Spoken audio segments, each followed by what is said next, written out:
Wow, what a sad life you've led. If it's the greatest moment in your career, I'm very honoured, thank you, and I'm fine. I'm really good. With all due respect, I tell you why it's a great honour is because when you've been watching somebody for so many years, you feel like my mother. Oh, well, I could be, couldn't I? I mean, I remember the time, way back in the 60s when they really billed me as the girl next door. And I remember when I was singing then. And then when I went to Australia in 64, I remember that it was all mods and rockers. And all on the billboards there was a mod every mother will love. Like as if to be a mod or a rocker would be like, oh, dreadful for the parents. So I've gone from being the girl next door to the sister next door to the auntie next door, and now I'm the mother next door. I tell you what's great about you is your love for your audience. It seems to me today people don't care about the audience like you did when you were doing TV, and you still do. I saw you just the other week on the Friday Night Project, and you still have a love for it and your audience, which is so great. I do. I was really knocked out when the boys asked me to do the Friday Night Project because, I'd turned it down for the last 3 years because I thought it might be a bit risque for me. But they looked after me really well. But I actually remember one moment in the show when a girl, I don't know what it was because I was in a daze at that time, asked me where was the most exciting or place I'd had sex or made love, and I think it was a girl. Her name was Louise, and I just went, oh no, because the boys can't be responsible for what the people ask, and the audience says, oh Louise, how could you do this to me? But really, if I should have really thought quicker and should have said, oh. Which I did eventually. Said too many places, too numerous to mention. People never cease to amaze me. I love the public. They were the best shows that I've ever done. Because they're interesting. I mean, the members of the public are interesting. It's a bit like me. I'm a bit boring. If I use television today. If I've got something to plug, I won't go on telly just for the sake of going on. But my sons, all three of them, our Robert and our Ben and our Jack, thought it would be really cool for me to do the Friday Night Project. And as I say, for 3 years I've been turning it down. And then I thought, do you know what I saw? You know what cracked it for me? I saw Joanna Lumley do it, and I thought, oh, well, because before that I saw Sharon Osbourne and Ozzy, and, the four-letter words were coming every which way. And I thought, I can't do that. I'm not a goody-goody, but I just don't think swearing on television is really that great, actually. What is also interesting about you is that twinkle in your eye. I mean, you're good pals with people like Paul O'Grady. He's hardly a shrinking violet, is he? Of course, I can swing along with the rest of them. I mean, I have a reputation anyway for being a party girl. I mean, even Paul O'Grady says I'm responsible for both of his heart attacks. He does. And I remember we went to Ronnie Wood's birthday party, and it was great. Not this year, but a couple of years back. And 3 days later, Ronnie Wood went into rehab, and Paul had a heart attack, the second one.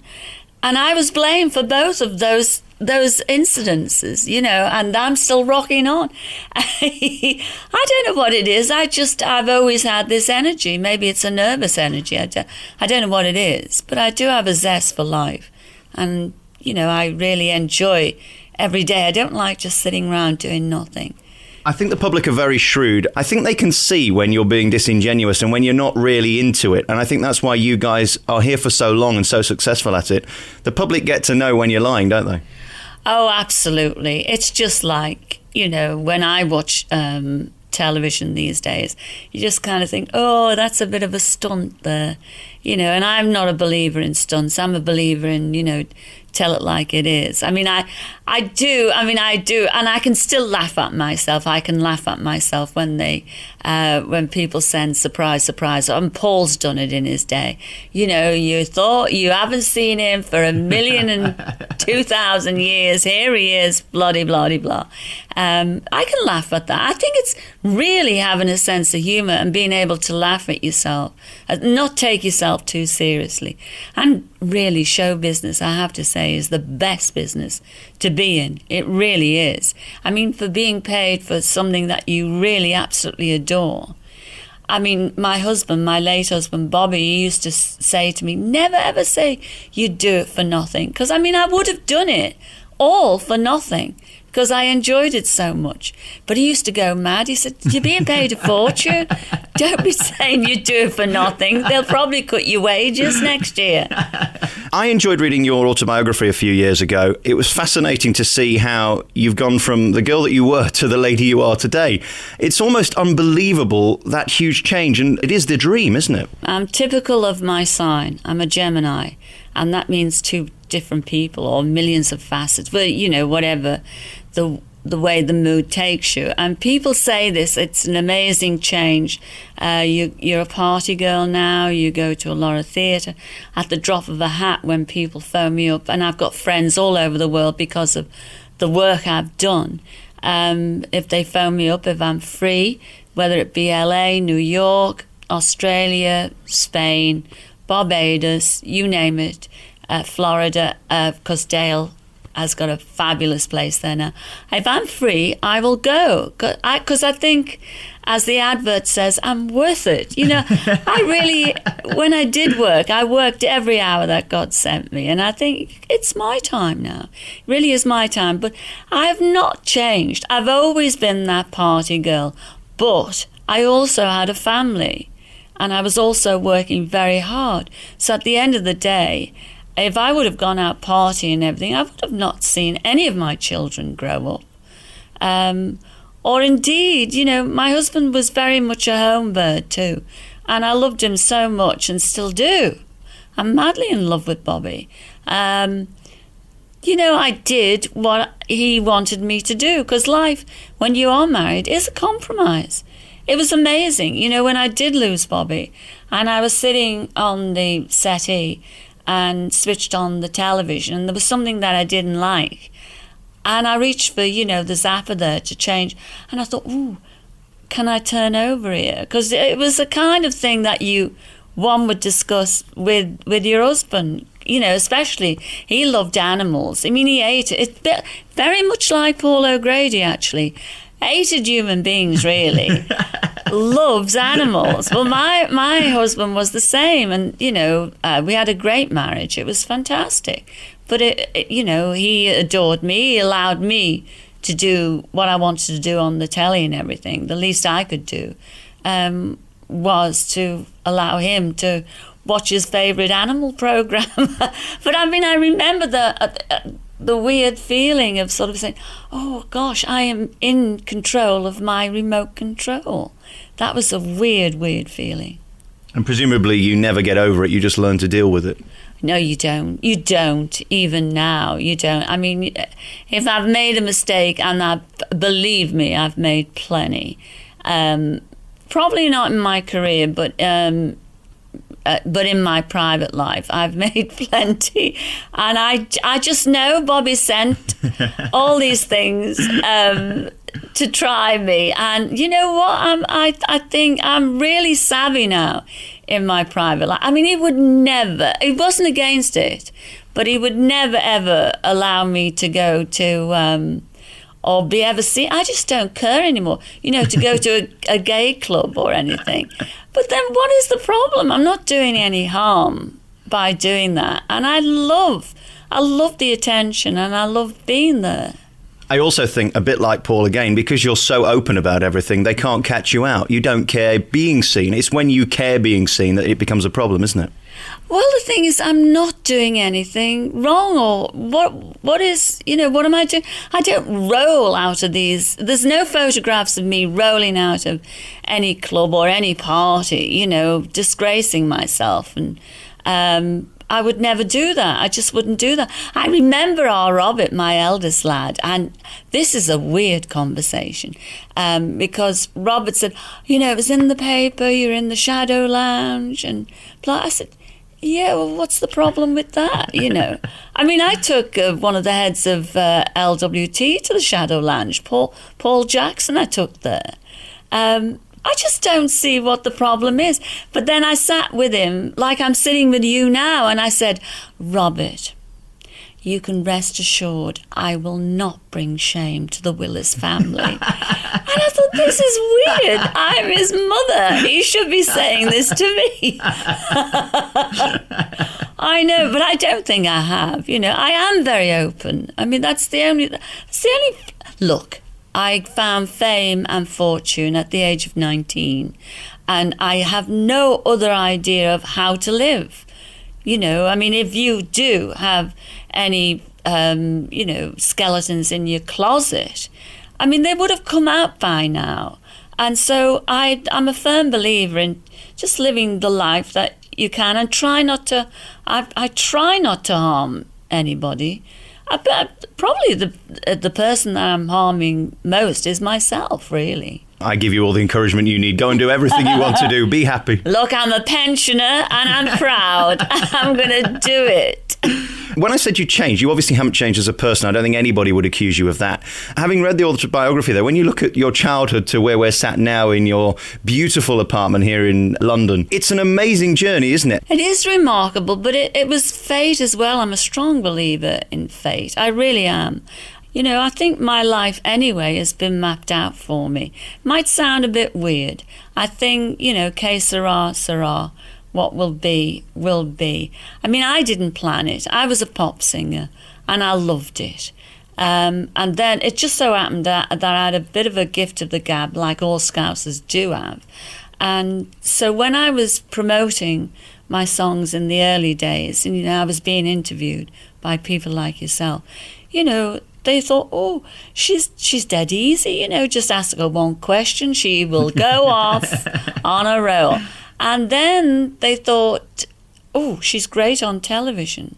So that I didn't plan to be a big TV star. It was the furthest thing from my brain. I've always said, if ever I do have a headstone or whatever, it would be here lies Cilla, the singer, rather than Cilla, the TV presenter. That's what I started out, and that's what I want to die doing, really, basically. But so TV found me, and it was fate that it found me as well. That was my life's plan. And I took to TV like a duck takes to water. It was just so easy. It was so easy, because in my singing days, in the theatre, travelling, and people still do it, travel all the way up and down the country, and it's hard work. And to keep that voice, it's like a muscle, your throat, your everything. If you don't work out, you kind of lose it all. It was great training for me, the singing bit. I loved it, and it took me all over the world. And to, places, television in America, like the Ed Sullivan Show, which in one night, one live appearance, you'd be performing to 85 million people, and that was incredible. I remember the late and great Gracie Field saying to me, one night on television, you've appeared to more people than 1 year I did of theatre. And I thought, wow, that is amazing. It's quite amazing. And it's always interesting now when you talk to the likes of Ken Dodd, who consistently, after 50 years, still sells out theatres, never gets on TV, but still does the business. Nobody knows he's even around. That's the sad reality of today. If you're not in the magazines, in the newspapers, or on the TV, people think you're dead, don't they? Gosh, Doddy, an icon. And he's, as you say, still filling theatres and everything. But he really doesn't need to do television. And they are the people. Which I'm not like that, you see. I am not like Ken Dodd. I mean, the way a duck takes the water to TV, gosh, when I kind of semi-retired, people said, how can you go from doing 28 shows a year on television to sort of not. I said, well, watch me. And I did, and I love it. And if you ask if I miss it, no, I don't miss television. I absolutely don't. I do miss the theatre. I do miss the theatre. And I've been asked several years as well to go into Chicago playing the mama role, which, in fact, they asked me to do it over Christmas this year. But I thought, do I really want to go in on Boxing Day? No, I don't want to do that. I'd much rather be in Barbados. But, I don't think it is. What I find sad about today is that young people, young comics, they've really got nowhere really to learn their trade apart from television. And they can't do that sort of little club where, I mean, it is totally true that the story about the working men's club is totally true about Dusty Springfield, for instance, when the guy before introducing Dusty said, it's been brought to our knowledge that you've been using, some of you patrons have been using the car park as a urinal. Now this has got to stop. Ladies and gentlemen, here she is, Dusty Springfield. No, I know, but those days are gone. But that's a true story.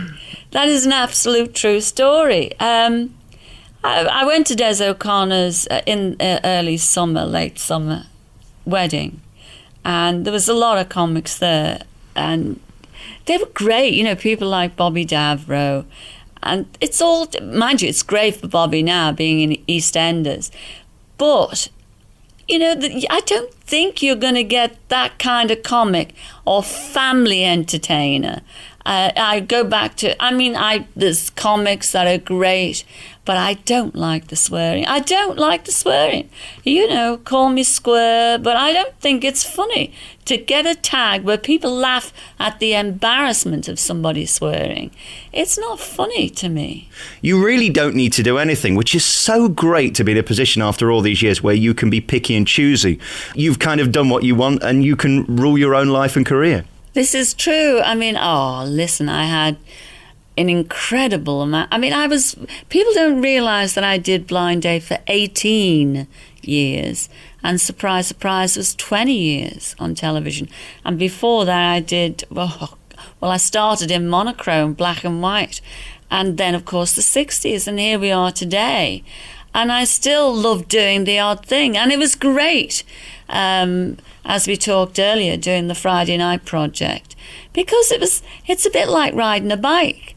And I was behind before I was introduced, and I thought, this is not good. I've got no nerves whatsoever. And I thought, oh no, this is not good.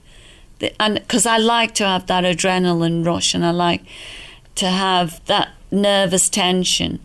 And then I heard the warm-up guy doing his thing, and it got to me. Because what was worrying me is that I wasn't phased out by it. And then all of a sudden I was drinking my water, gallons of it, because I was getting dry in the mouth. And I thought, and that made me, in a strange way, made me feel happier.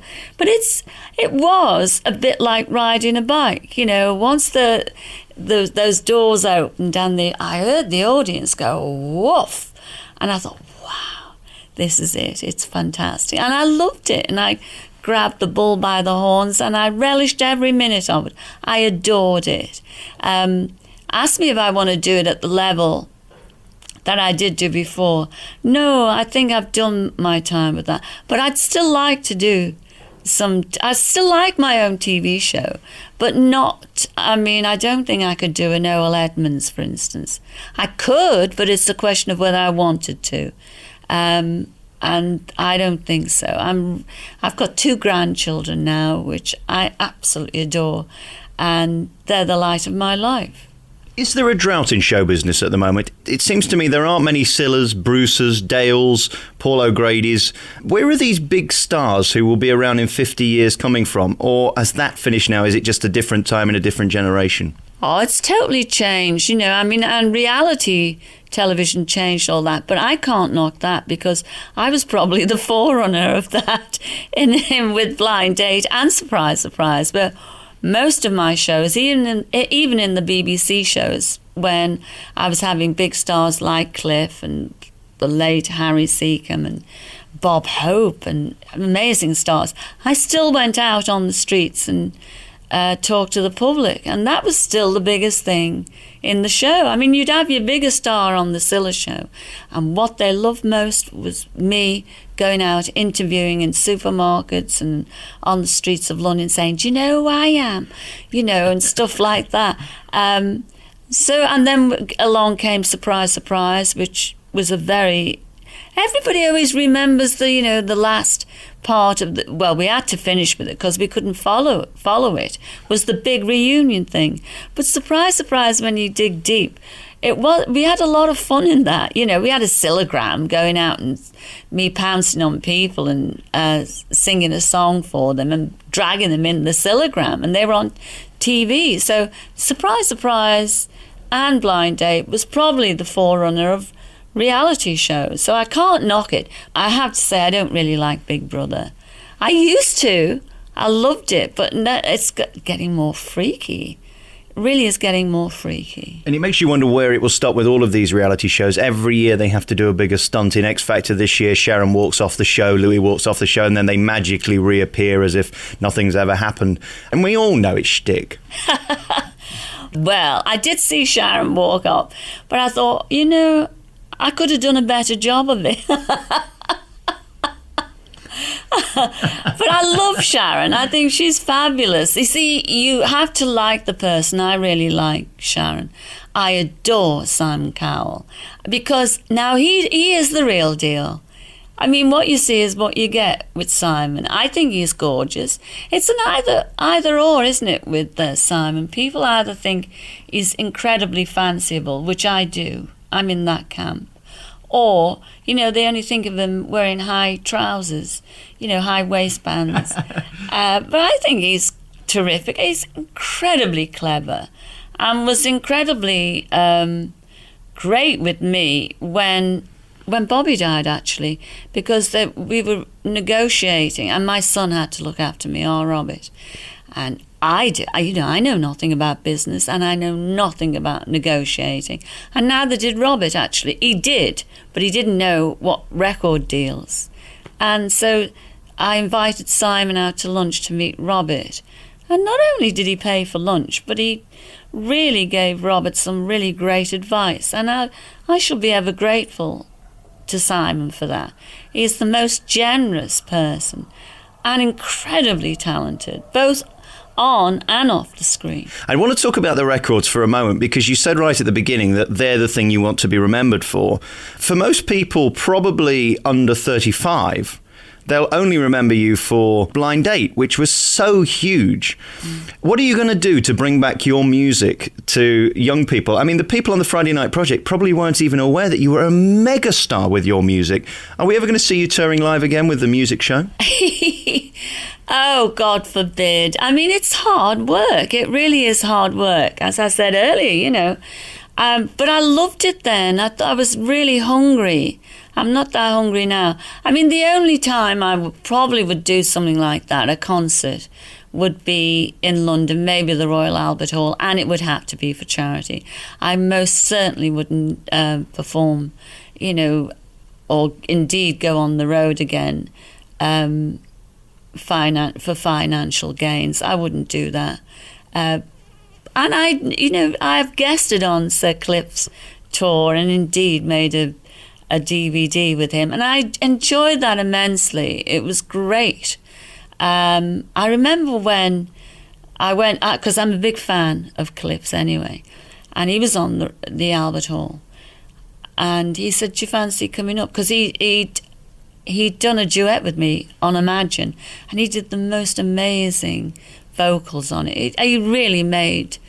I've never heard Imagine since John Lennon, of course, who could top John Lennon, but I've never heard anybody sing Imagine, the two of us together. It was so unique. And I said, I'll think about it. I said, look, can I come down in the interval and tell you yay or nay? And he was great. He said, yeah, fine. I turned up for rehearsals. We did the rehearsal and I loved it. I said, look, can I not come out dry? Can I sort of like do my own thing for a little bit and then do the duet? Because I'm a bit rusty, that's all.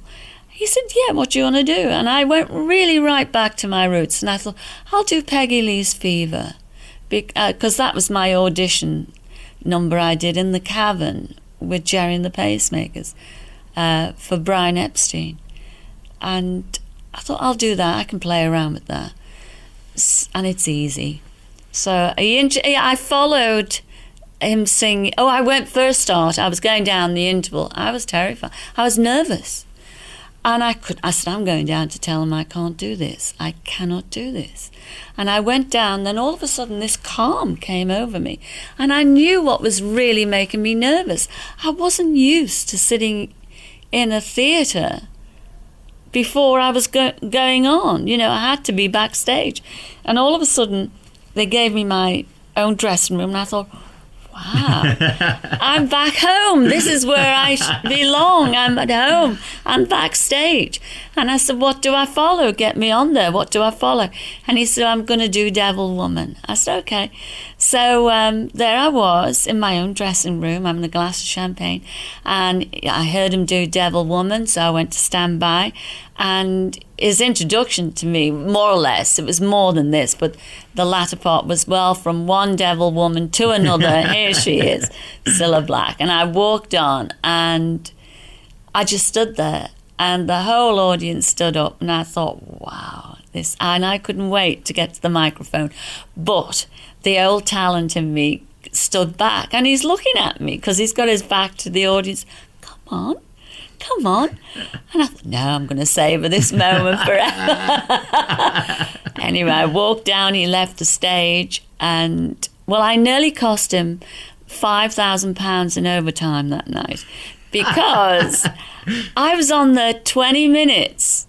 It took 20 minutes. I had a captivated audience and I was chatting and talking to the audience and then singing.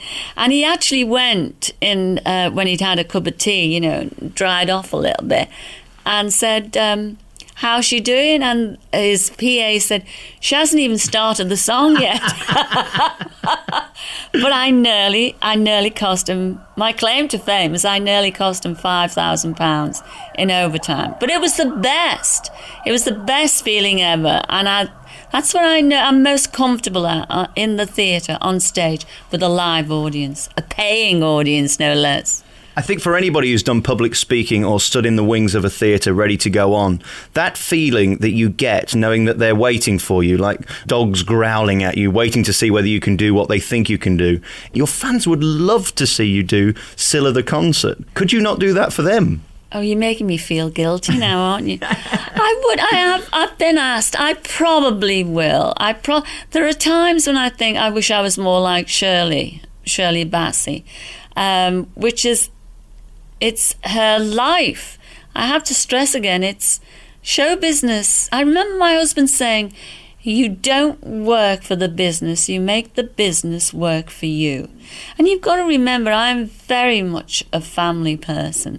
And I do have two beautiful grandchildren who I want to spend every hour that God sends me to be with Max and Lana. I'm in a different era now, and I would do that charity concert, but it means me having to work. I mean, I don't even sing in the shower now, never mind, you know. I'd never play my own records. I never ever do that. I'd be embarrassed. I mean, I did an advert for LV, and every time it comes on, an insurance advert, I have to switch over.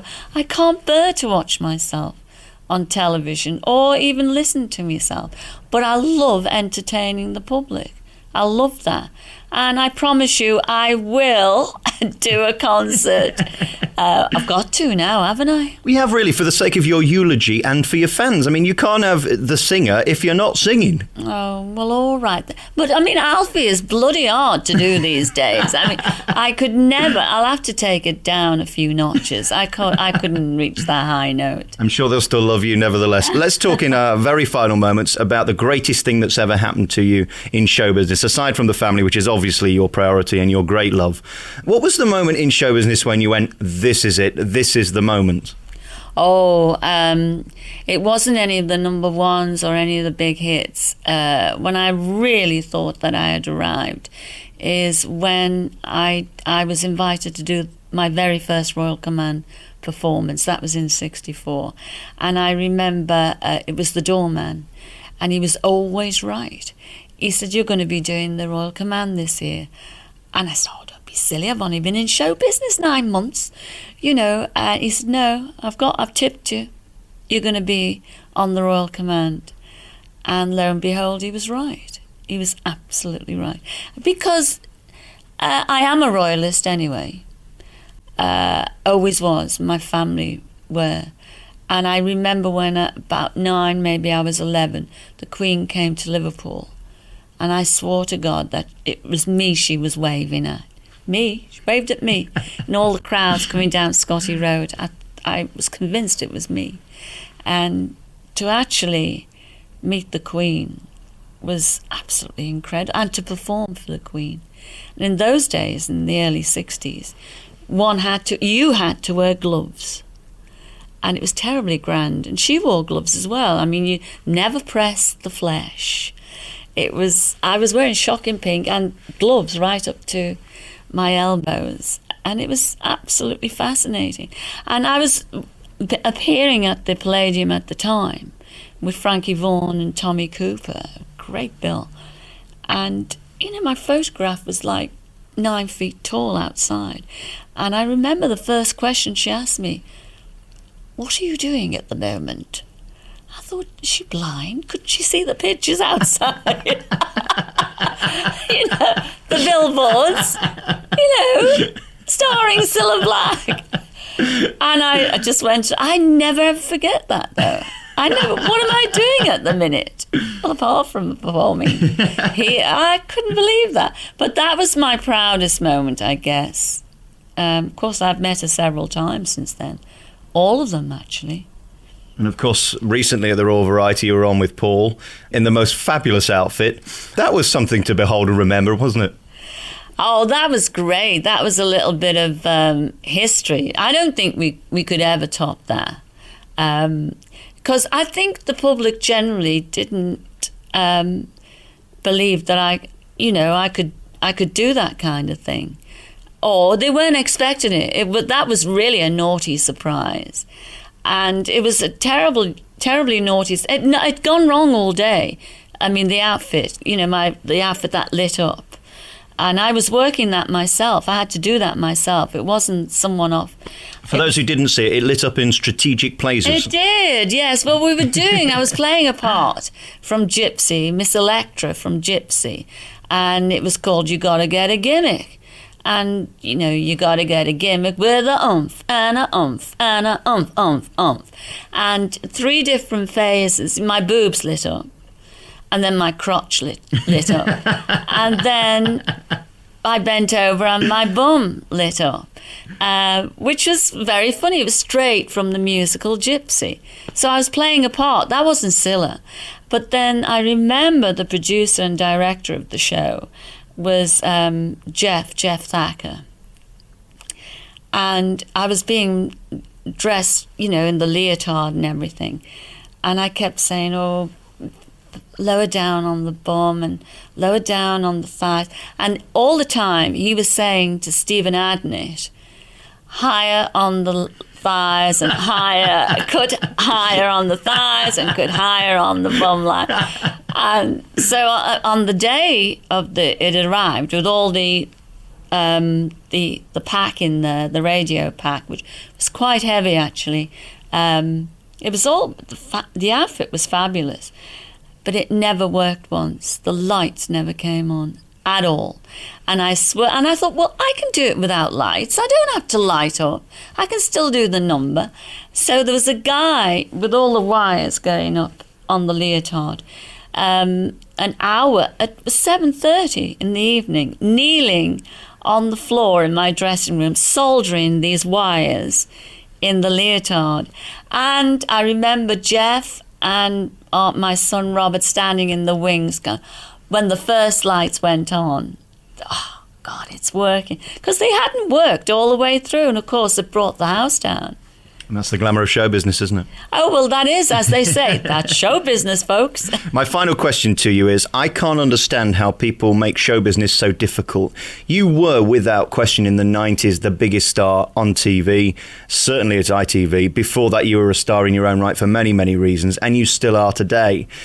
How do you manage to deal with it and not be into the drugs and not be completely bonkers and not be going into rehab when so many seem to find what is the greatest privilege and most fun job in the world the most difficult thing to do? It's a different time we're living in altogether. But what I always say, if you don't want it, don't do it. Look, if you don't want the press, the media is so intrusive today. The media have always been great with me, by the way. But I always say, if you don't want it, don't go there. Don't really go there. Go behind closed doors, have private parties, and the drug thing, that's what really bothers me. But the drugs were always there. But the thing is, even in the early days, well, as you know, the 60s, make love, not war, and all the rest of it. But I couldn't do any of that because, you know why? Ego.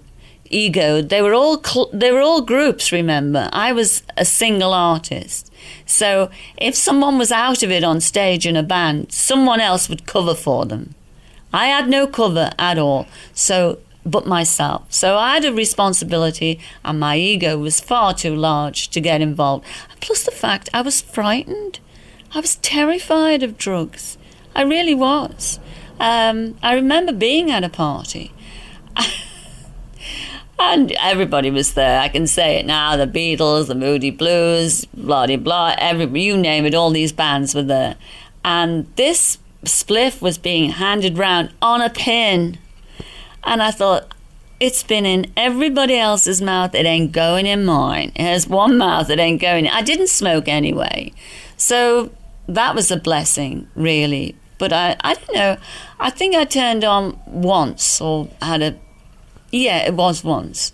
I didn't like it. It didn't do anything to me, and it's bad for the throat and probably bad for your health anyway. So I tried to be a naughty girl, but it didn't work for me. But today I feel sorry for, your Amy Winehouses, because I think she's such an incredible talent, really. And it's just so hard to see her destroy herself the way she has been. It comes to something when she was nicked in Norway and her family and friends said, oh, how relieved they were, that was just cannabis. I would totally be horrified by that. But I hope she comes through it, because it'd be a sheer waste of talent. And it's so sad that they haven't got that support network around them who can step in and say, you're going too far, enough's enough, because I presume in your day there was enough people around you, including Bobby, who would have given you a slap if you'd have gone too far. The thing is, you can only get help if people come to you for help. No point. Look, when a smoker, even cigarettes, nobody can give up smoking for you. You have to do it for yourself, and you've got to want to do it. At the minute, a lot of young people don't want to do it. So they can, to help yourself, you've got to ask for help for other people. Cilla, you're so loved. Please do the live tour. Thank you so much for allowing me into your home to do this exclusive hour special. We're really, really grateful, and all the years of asking has paid off. Thank you for your time. Good luck in the future, and enjoy yourself in Barbados as well. Thank you so much. Thank you. I've enjoyed it. It's a pleasure. And I'll invite you to the next karaoke party I have.